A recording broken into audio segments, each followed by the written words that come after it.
ভরপুর বেচা কিনা করি, সেই তুলনায় লাভ আমার বেশি হওয়ার কথা।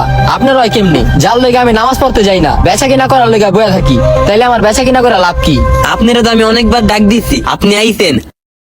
আর একটা জিনিস কি জানেন, নামাজ পড়তে যে যায় দোকান ফালায়া বেড়াগো কিন্তু লস হয় না।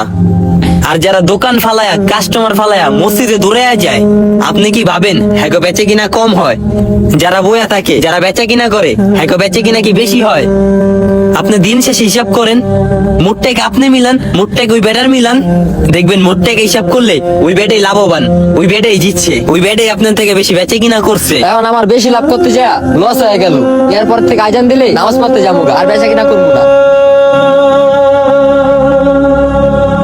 অনেক ভাইদের ধারণা দোকান ফালিয়ে নামাজ পড়তে গেলে তার লস হবে। আপনি দিন শেষে হিসাব করে দেখেন, যে লোকটা নামাজ পড়তে গেছে সেই লোকটা আপনার থেকে বেশি লাভবান হয়েছে।